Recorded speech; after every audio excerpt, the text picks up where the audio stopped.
네, 안녕하십니까. 오늘 이제 성문서 지혜서 마지막 책을 같이 공부하게 되겠습니다. 오늘 아가서를 이제 보게 되는데요. 사실 아가서는 제가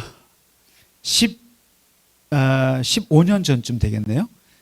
이제 15년 벌써 2009년, 10년이었으니까 그때 잠깐 이제 그 미국에 가서 그 신학교에 가서 공부를 좀 할 때 제가 그 영성학을 좀 공부를 해봤어요. 영성 신학을 공부하는데 한 학기 동안에 이제 60명 정도 됐어요. 60명 정도의 그 초대교회부터 기독교 2000년 동안에 대표적인 영성가들 60명을 이 박사과정에서 이제 공부하거든요. 공부하는데 거기서 제가 한 3명 정도를 이제 발표했던 것 같아요. 이제 이 프란시스칸 신학교였는데 그 신부님 밑에서 공부를 한 거예요. 한 학기 수업을. 근데 거기서 제가 하나 크게 깨달았던 것이 거기서 Song of Songs라는 말이 자꾸 나와요. Song of Songs라는 말을 자꾸 해요. 이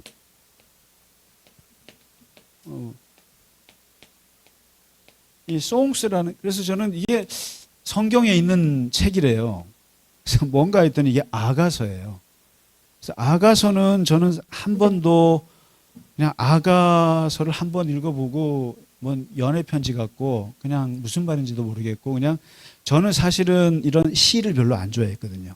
시나 이런 뭐 별로 안 좋아해서 그냥 이게 성경 중에 제일 와닿지 않았던 부분이 아가서였어요. 그래서 공부도 하지 않았고 그런데 제가 발표했던 사람 중에 그 프랑스의 클레르보의 베르나르라고 하는 이제 성인이 있어요. 지금 성인이라고 하죠. 카톨릭에서는 버나드라고, 영어식으로 하면 버나드라고 하는 분인데 12세기에 이제 영성가예요. 여러분 혹시 시토 수도회라고 들어보셨나요? 시토, 뭐 갈멜산 수도회, 프란시스크 수도회, 이 카톨릭의 수도회가 많잖아요. 그 중에 이제 프랑스에서 나온 수도회가 시토 수도회라고 있는데 그 시토 수도회에 이 개척을 340개 중에서 160개를 세운 사람이에요.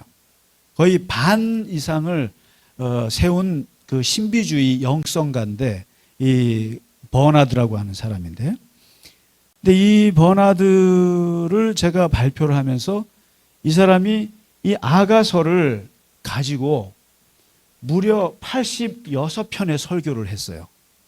그러니까 이 아가서가 8장밖에 안 되거든요. 근데 이걸 가지고 86편. 이 사람은 완전히 아가서에 완전히 꽂힌 거죠. 그래서 아가서를 86, 그래서 제가 지금 12편을 갖고 있거든요. 지금 번역이 된 게 12편 있는데 그 아가서를 보고 그래서 제가 이게 무슨 책이길래 86편이나 이렇게 했을까?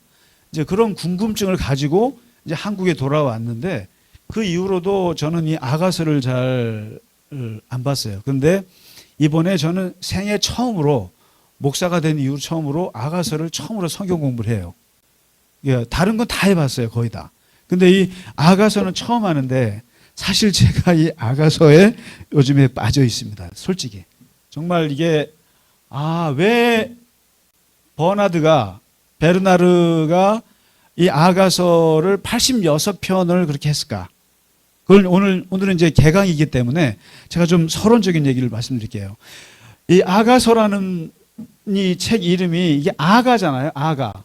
이게 베이비가 아니고요. 한자로는 아가, 우아할 아자예요. 우아하고 고상한 노래란 뜻이에요. 여러분 아악이라고 들어보셨죠? 우리나라. 아악. 아주 고상한 아름다운 최고의 노래 음악을 아악이라고 그런단 말이에요. 그래서 아악이고 그리고 히브리어는 쉬르예요. 쉽게 말하면. 근데 이게 이제 복수가 되면은 쉬림이에요. 쉬림. 그러니까 쉬르 하쉬림, 이게 뭐냐면은 노래들 중에서 노래란 뜻이에요. 노래들 중에 최고의 노래란 뜻이에요, 이게. 그러니까 영어로는 Song of Songs로 번역을 하죠. 그러니까 노래들 중에 노래. 그러니까 이제 한자로는 우아하고 고상한 노래, 최고의 아름다운 노래, 뭐 이런 뜻이에요. 이런 뜻인데, 이제 이게 이 최고의 아름다운 노래라고 해서 봤더니만 이거 너무 야한데? 이런 거예요. 너무 야하잖아. 막 뭐 죄송합니다. 성에 나왔으니까 뭐 남자는 너의 젖가슴은 어떻고, 너의 머리는 어떻고, 너의 다리는 어떻고, 너의 몸매는 어떻고, 너의 입술은 어떻고, 너의 눈매는 어떻고. 이 아가서를 보시면 굉장히 자세하게 사람의 신체 부위에 하나하나를 찝어가면서 아름다움을 얘기하는데 너무 야한 거예요, 느낌이. 야하니까 유대교에서 이거를 성경에 넣어야 될지 말아야 될지, 솔로몬이 썼다고 하니까 넣어야 될 것 같은데 넣기도 애매하고, 그래서 굉장히 고민을 하고 있을 때 예수님 태어나시기 100년 전에, 주전 100년 전에 그 두 랍비가 이런 말을 했어요. 그 랍비 요세라는 사람이에요. 요세라는 사람이 이거 넣지 맙시다. 이걸 어떻게 연애 편지를 이 거룩한 모세오경과 예언서들에 같이 맞춰서 넣을 수 있겠습니까? 라고 하니까 랍비 아키바라는 사람이 있어요.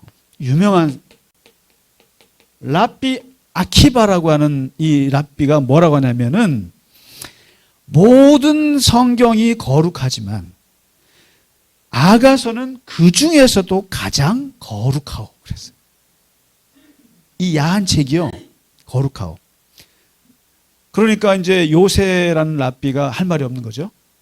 그러면서 이 아키바가 뭐라고 말하냐면은, 단 아가서를 부를 때 목소리를 꺾는 듯 부르면서 세속적인 노래로 취급해버리는 사람들은 다가올 세상에서 제외될 것이다.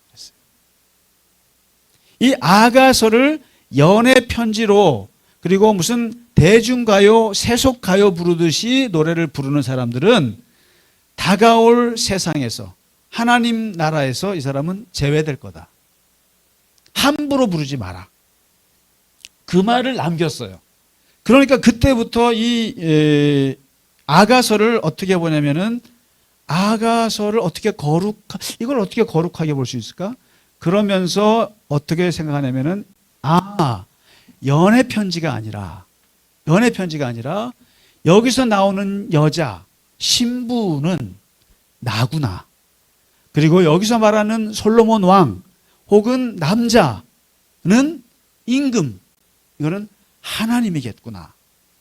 그래서 나와 하나님, 그 다음에 이스라엘 민족과 하나님, 그 다음에 기독교에서는 그리스도와 교회, 그러니까 신랑인 예수와 신부인 교회의 사랑 이야기네. 이제 알레고리라 그래요. 이걸 알레고리. 은유적으로 볼 때 이렇게 해서 보니까 아가서가 너무너무 달라져 보이는 거예요. 그래서 이제 주전 3세기에 누가 있냐면 교부라고 그래요. 오리게네스가, 오리가 아니고요. 오리게네스라고 하는 아주 유명한 교부 신학자가 있어요. 이 사람은 평생을 혼자 살고 심지어는 저걸까지 했어요. 이 고환 제거 수술까지 했던 사람이에요. 이 오리게네스가 아가서를 보면서 뭐라고 서문에 이렇게 썼어요. 이 책은 내게 마치 결혼 축가와 같다 그랬어요. 결혼 축가와 같아 보이는데 솔로몬에 의해서 연극 형식으로 쓰여졌네. 드라마 같다 하는 거예요. 그리고 솔로몬은 하나님의 말씀이신 자신의 신랑과 결혼을 하고, 여기서 신랑이 누구겠어요?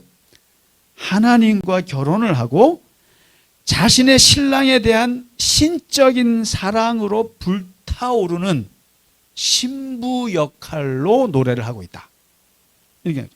그러면서 오리게네스가 이렇게 말해요. 여기서 나오는 신부가 누구냐? 신부는 하나님의 형상을 따라 창조된 한 영혼이든지, 그러니까 나, 권사님이나 저든지 아니면 교회이든지 분명한 것은 그녀는 그분과 깊은 사랑에 빠졌다는 것이다. 자, 그러면 이제 여기서 이 아가서는 뭘 노래하는 거겠어요? 사랑을 노래하는 거거든요. 사랑. 근데 이제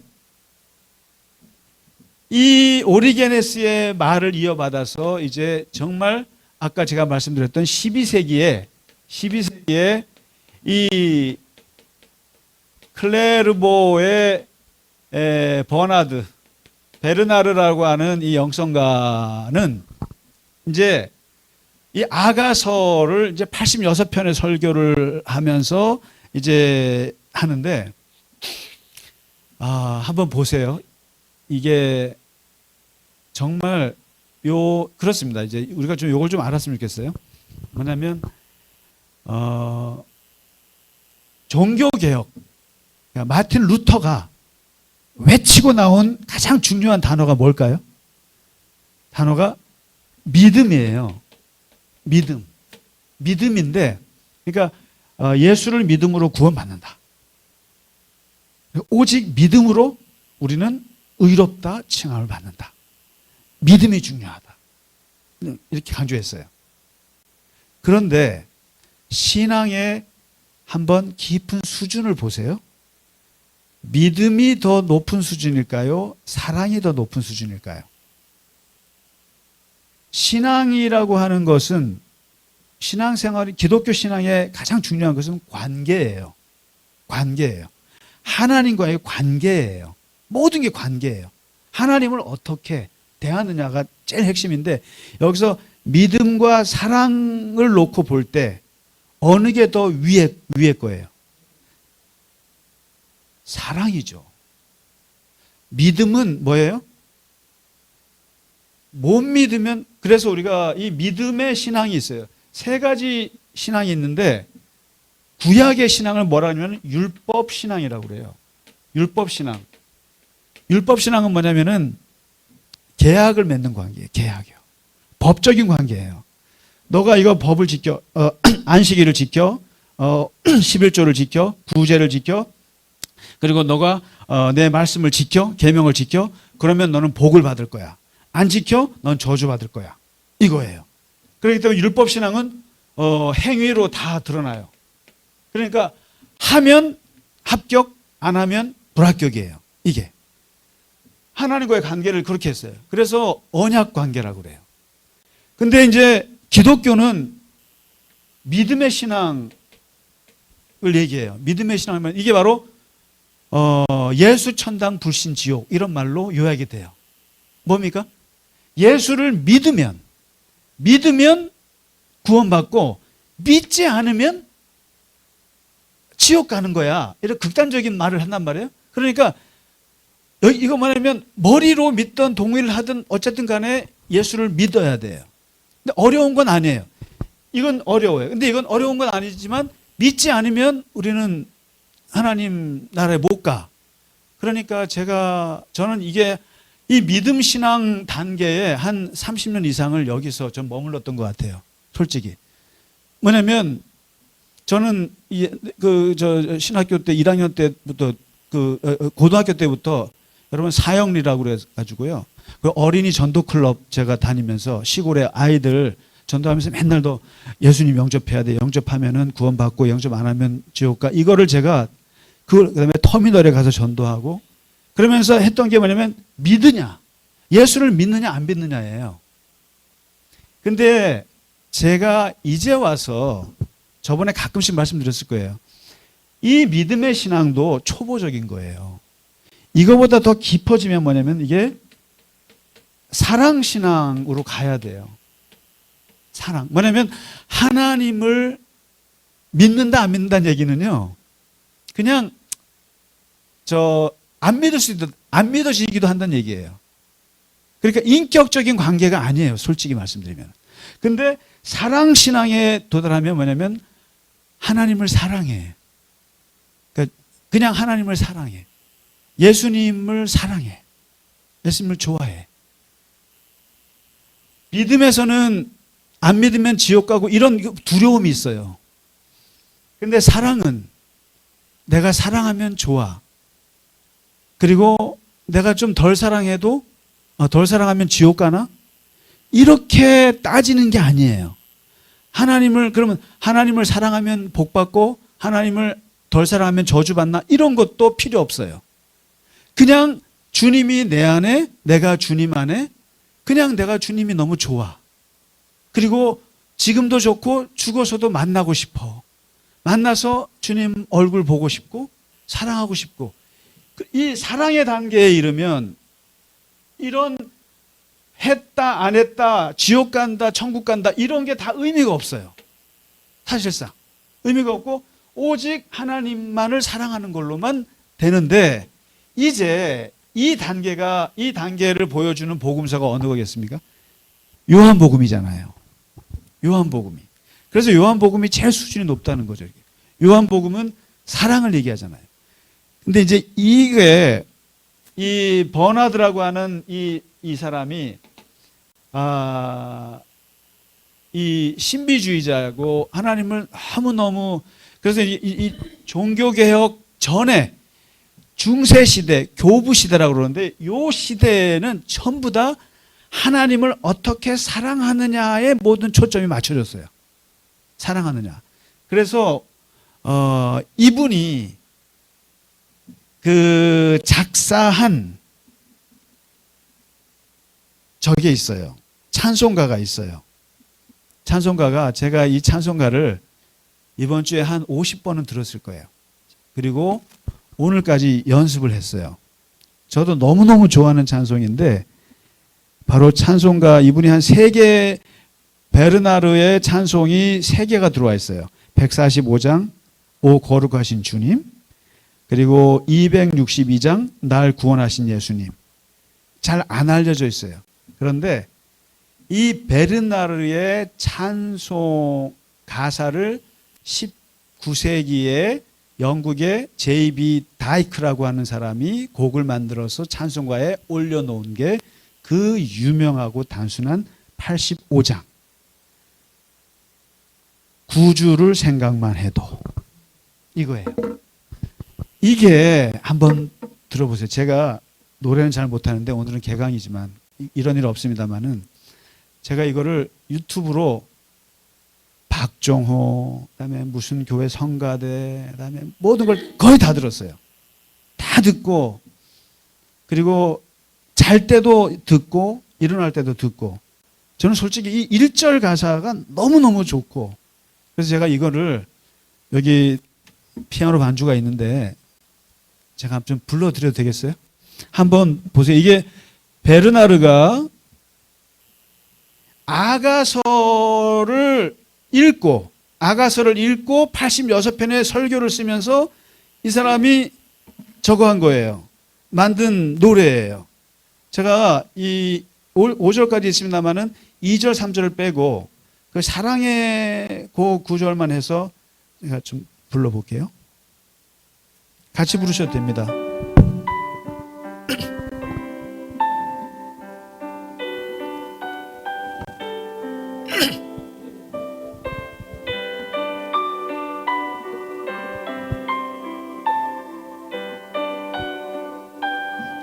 같이 부르시죠.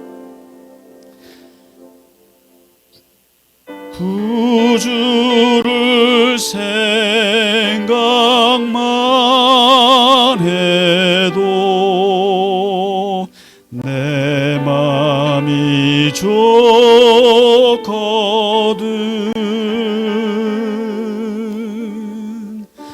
주 얼굴 배울 때야 얼마나 좋으랴.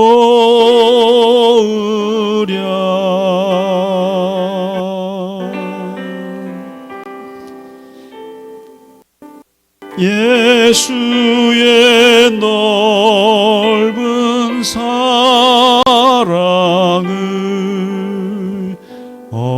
어찌다 말하랴.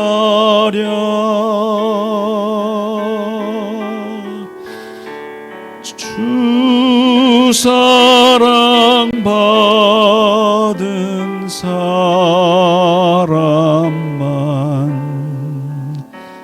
그 사랑 알도다.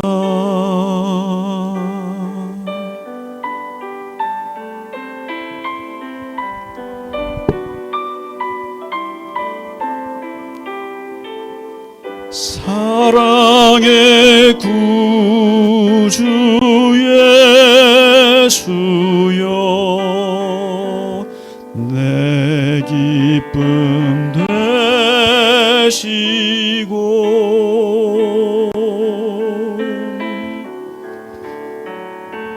이제로부터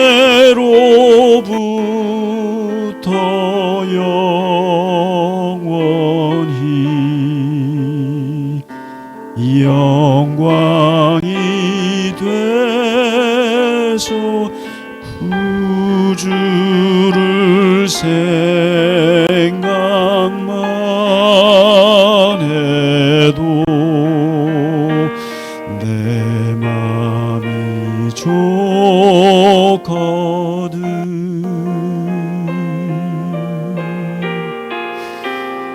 주 얼굴 배울 때야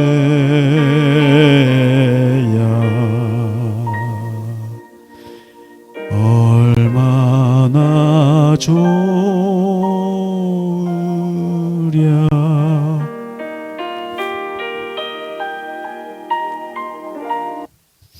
자, 어떠세요?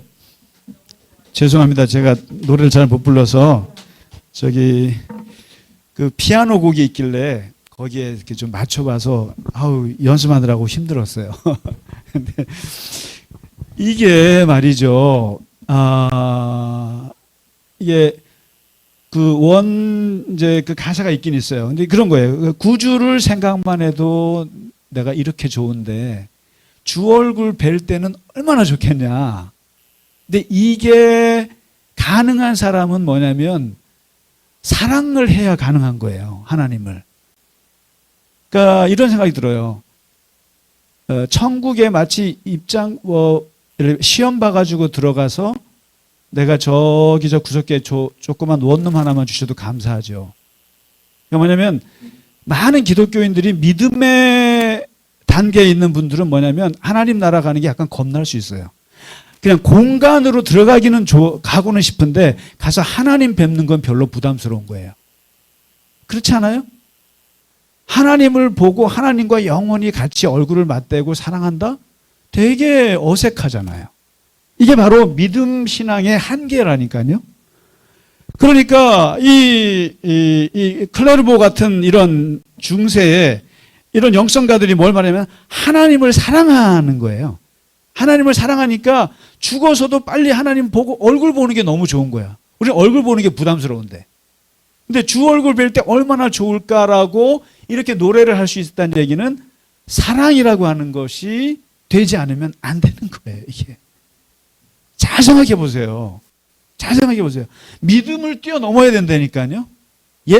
그러니까 이제는 우리는 이렇게 물어보셔야 돼요. 당신 예수 믿어? 이런 걸 묻지 마세요. 저 예수 사랑합니다. 예수 사랑해요? 예수 사랑해요? 이게 중요한 질문이에요, 이제는요.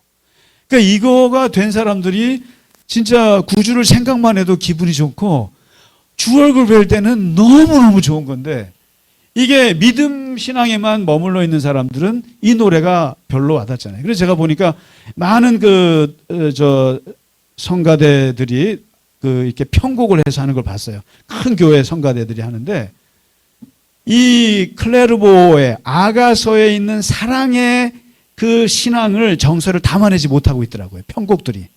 그냥 내가 주님께 하면 주님 인도하소서, 주님 나를 이끄소서 이런 게 아니에요. 이 노래가. 이 구주를 생각할 때 이 노래를 가지고 편곡을 하는데 전혀 그 사랑의 신학을 담아내지 못하고 있더라고요. 제가 그래서 무슨 편곡을 저렇게 할 수가 있을까? 전혀 그 의미를 그냥 여기는 하나님이 나를 뭘 주세요, 뭘 받으세요 이런 거 없어요. 그냥 하나님을 얼굴 보고 좋고 사랑하는 건데 이게 아가서에 그대로 나와 있다는 거예요. 그러니까 아키바라고 하는 이 랍비가 말하는 게 맞죠. 가장 거룩한 책인 거예요, 이게. 하나님하고 맞대어 보면은 이렇게 하나님을 사랑을 이렇게 절실하게 써내려간 책이 어디 있냐 이거예요. 지켜라, 안 지키면 죽는다. 이런 수준이면, 그러니까 아키바는 안 거예요. 구약 성경 39권을 받겠죠, 이 사람이. 39권을 보면서 아가서가 가장 거룩한 책이라는 거. 그리고 신앙에서 제일 중요한 것은 하나님의 계명 지키고 뭐 이런 믿고 이런 그걸 위를 넘어서 하나님을 사랑하는 단계가 제일 높다라는 걸 안 거예요. 그리고 그게 제일 거룩하다. 그러니까 베르나르는 그걸 굉장히 깊이 깨달았던 거고. 그래서 이 아가서가 우리 기독교인들한테 준 영향은 이런 거예요. 사랑의 신학이에요. 사랑의 신학이고요. 그리고 사랑의 신학, 그러니까 이게 뭐냐면 믿음이나 율법을 넘어서는 사랑의 신학이고, 그리고 무엇보다 중요한 것은 체험의 신학이에요. 체험의 신학. 이성보다, 그러니까 하나님을 머리로 하는 거를 뛰어넘어서 몸으로 하는 거예요, 이게. 몸으로. 예를 들면 남녀가 사랑하는데 사랑해, 당신 좋아해, 말로만 오가요? 아니잖아요. 몸이 부대끼는 거거든요. 체험이란 말이에요. 체험으로 나타나는데 이게 바로 아가서는 체험의 신학이 중요하다. 하나님을 체험해야 된다.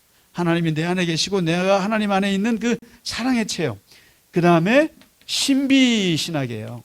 신비 신학이에요. 이 아가서는 하나님의 사랑의 신비. 그래서 이게 이제 오늘날 같으면은 성령 신학하고도 맞아요. 성령 신학. 그러니까 우리가 오순절을 우습게 생각하는데 오순절이나 여의도 순복음교회 이런 교회를 우습게 생각하면 안 돼요.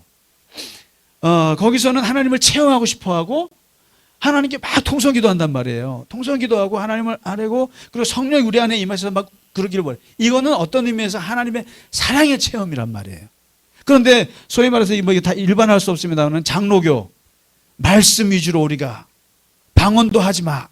그리고 그냥 하나님 말씀 거룩하게 받아.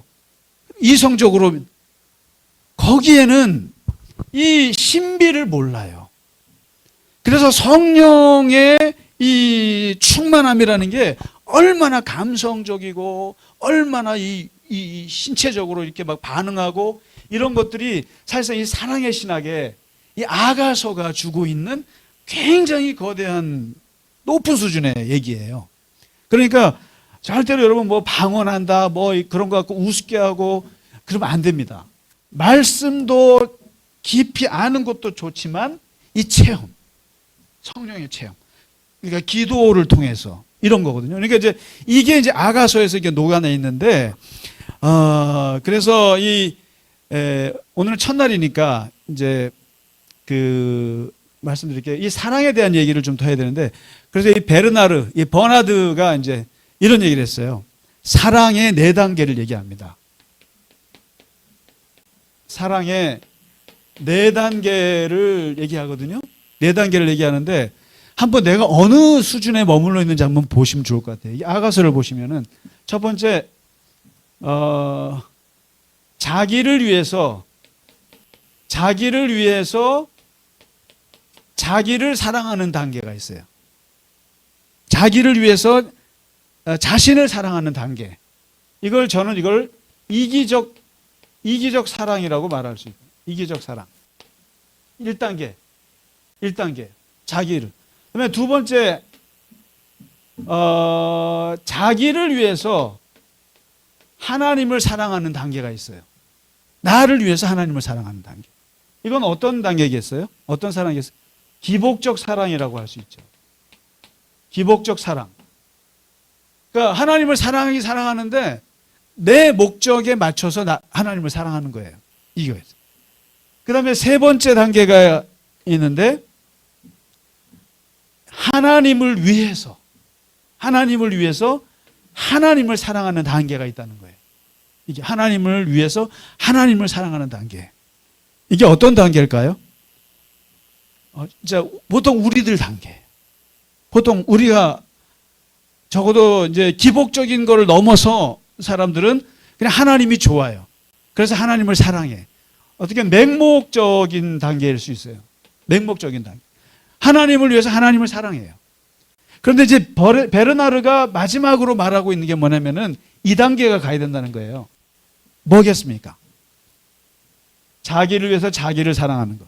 자기를 위해서 하나님을 사랑하고 하나님을 위해서 하나님을 사랑한다 그러면 마지막에 뭐가 나오겠어요? 버리고? 왜요?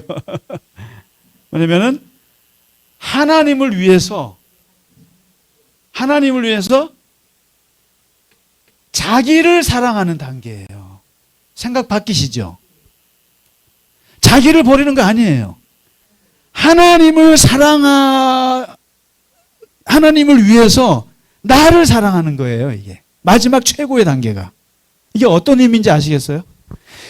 이게 하나님을 사랑해 보면 사랑한다는 게 뭐예요? 이건 뭐냐면 그냥 하나님이 좋은 거야. 마치 김호중이가 좋듯이 그냥 좋은 거야, 호중이가. 그런데 진짜 사랑은 뭐냐면은 저 사람이 뭘 원하는지를 알게 되는 단계예요. 그러면은 하나님을 내가 위할 거야. 그래? 그러면 하나님을 사랑해? 하나님이 뭘 원하는데? 하나님은 너가 잘 되기를 원해. 하나님 입장에서는 너가 잘 살기를 원하고 너가 건강하기를 원하고 너를 사랑하기를 원해. 하나님을 나를 사랑 안 해도 돼. 하나님은 너가 잘 되기를 바래. 그거를 알게 되는 단계라는 거예요. 그래서 결코 내 몸을 자해할 수가 없어요. 쉽게 말해서 내가 부모님을 사랑해. 부모님을 사랑하면 똑같은 거예요. 부모님을 사랑하면 뭐예요? 부모님의 마음을 알잖아요. 부모님의 마음이 자식이 잘 되기를 원하는 거잖아요. 그렇기 때문에 내가 아버지를 사랑하기 때문에 아버지는 내가 막 몸 망가지는 거, 고생하는 거 원치 않아.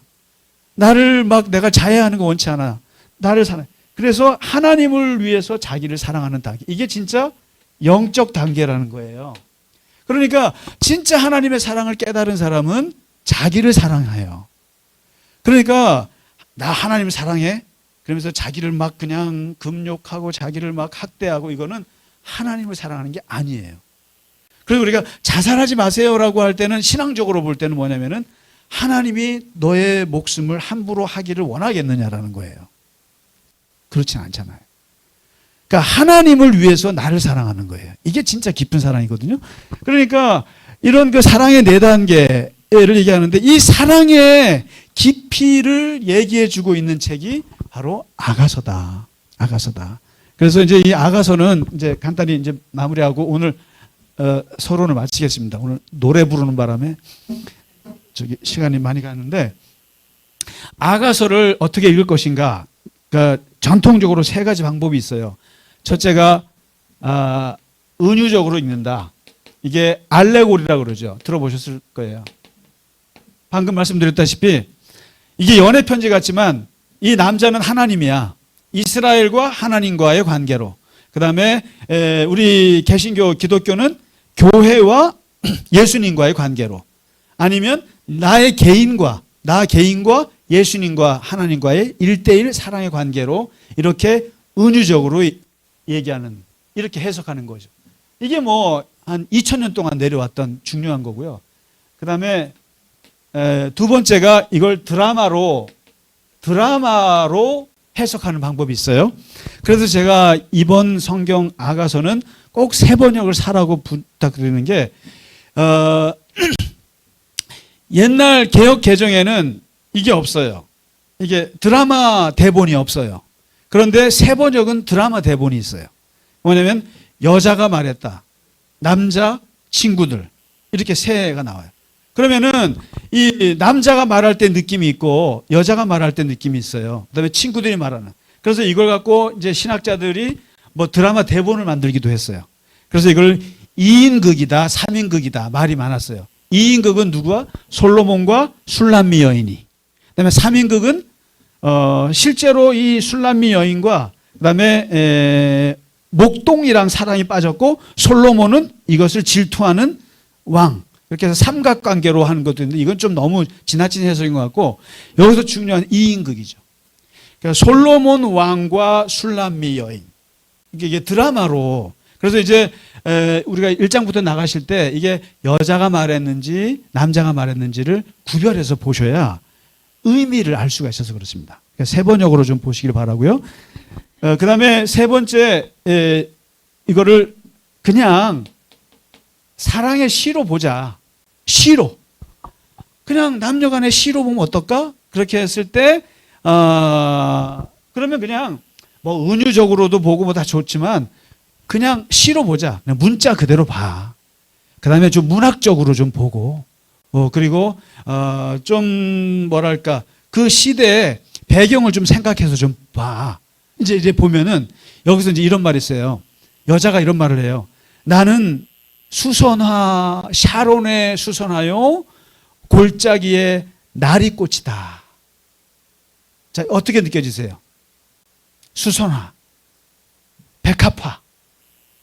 이러니까 뭐라 그래요? 나 예쁜 여자야. 이렇게 들리죠?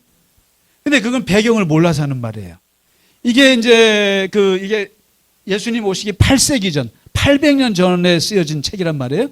그때 이 샤론이 어디예요? 이스라엘 북부 평야지대에 이 골짜기에 나리꽃, 백합화하고 그리고 수선화가 이게 피는데 이거는 길가에 흔하게 피는 잡꽃이에요. 잡꽃. 그냥 아무 데서나 볼 수 있는 꽃이에요. 자, 이렇게 보면은 이게 무슨 말이겠어요? 이게 나는 길거리에 나리꽃처럼 그저 흔하디 흔한 여자예요, 그냥. 전혀 다른 뜻이에요. 이렇게 이제 볼 수 있는 건데 어쨌든 이 사랑시, 드라마, 은유 뭐 이런 방법에도 우리는 이 세 가지를 다 쓸 거예요. 그냥 보시면서 이제 쓰고요. 여기서 이제 오늘 한 가지만 더 하고 마치겠습니다. 뭐냐면 이 아가서에서는 그냥 이렇게 보시면 좋을 것 같아요. 솔로몬이라고 하는 그 당대 최고의 임금과 술람미 여인이라고 하는 이 여인과의 사랑으로 보면 좋겠다. 그러면은 이 술람미의 여인이 뭘까? 이게 해석이 분분해요. 술람미가 뭐냐 이거 도대체. 술람미가 이제 몇 가지 설이 있는데 하나가 이제 메소포타미아 지역에 전쟁의 여신의 이름이 술마니투래요. 술마니투. 거기서 왔을 것이다. 이런 설이 하나 있고, 그 다음에 히브리어에 슈남비트라고 하는 말이 있는데, 수넴 지역이라고, 엘리사 보면 나오잖아요. 수넴 지역의 여인일 것이다. 이런 설이 있고, 세 번째 설은 솔로몬의 히브리어, 솔로몬 있잖아요. 솔로몬의 히브리어 이름이 쉘로모예요. 쉘로모의 여성형이 술람미 아니냐. 그래서 솔로몬의 여자를 말할 것이다. 이런 게 있고, 네 번째 설은 그냥 여자 이름일 것이다. 그 다음에 다섯 번째가 재밌는데 아마 아프리카 에디오피아의 한 부족의 이름이 술람미가 있는데 아마 거길 것이다. 근데 뭐 어떤 전설이 있냐면 이런 전설이 하나 있어요. 솔로몬이 여러 군데 땅이 있었는데 그 땅들의 대부분을 소작인들에게 맡겼어요. 맡겨서 세를 받는데 솔로몬이 가끔씩 포도원을 보기 위해서 이렇게 평상복을 입고 이렇게 갑니다. 가는데 하루는 평복을 입고 딱 갔더니 남자 둘에 여자가 하나 있는데 둘은 오빠예요. 오빠는데 둘이서 오빠는 그냥 놀고 앉아 있더라는 거죠. 놀고 앉아 있는데 그 여동생이 아주 땀을 뻘뻘 흘리면서 햇빛에 그냥 얼굴이 검게 그을려가면서 포도밭에서 일을 하는데 그게 너무 예뻤나 봐요. 너무 매력적이어가지고 이 솔로몬이 그 여인에게 사랑에 빠집니다. 사랑에 빠져가지고 그 여인을 왕궁으로 데리고 왔다는 전설이 있어요. 전설이 있어요. 그 여자가 술람미 여인이 아니겠느냐. 그런데 여기 보면 아가서 보면 얼굴이 검게 탔다고 뭐라고 하지 말아. 근데 이게 이제 그런 그 에디오피아계일 것이다 이런 것인데 중요한 것은 이 솔로몬이 검은 피부 아가씨를 사랑했다. 그리고 소작인의 딸을 사랑했다. 그리고 천한 여인을 사랑해서 왕궁으로 데리고 왔다. 그러니까 이제 이 아가서의 기본적인 연애 구조는 왕인 솔로몬과 그야말로 그 검게 그을린 아무것도 아닌 소장농의 딸 같은 계급이 한참 낮은 여인과의 사랑 이야기로 보면 어떨까? 그래서 이제 여기서 말하는 이게 하나님을 솔로몬 왕 같은 하나님과 이 에디오피아의 그냥 그 포도원에서 일하는 소장농의 딸 같은 나 같은 천한 나를 사랑한 이 사랑의 관계로 아가서가 좀 펼쳐지지 않을까 이제 이렇게 보는 거예요. 그래서 일단은 오늘은 여기까지 이 아가서가 이 술람미 여인과 솔로몬의 사랑 뭐 이렇게 보고 한번 해석을 하면 어떻겠나 싶고요. 중요한 것은 이제 이 아가서의 남자와 여자의 이 표현들 속에서 나오는 이 단어 표현들 속에서 그 우리가 하나님 사랑의 한 단면들을 잘 볼 수 있어요. 그래서 이제 다음 주부터는 1장을 나가는데 바로 첫 1장 1절이 뭐예요? 그 유명한 키스 미로 시작합니다. 키스 미. 자, 입 맞춰 주세요. 이게 어떤 의미인지를 다음 주부터 공부하겠습니다. 네, 오늘 고생 많으셨습니다. 감사합니다. 수고하셨습니다.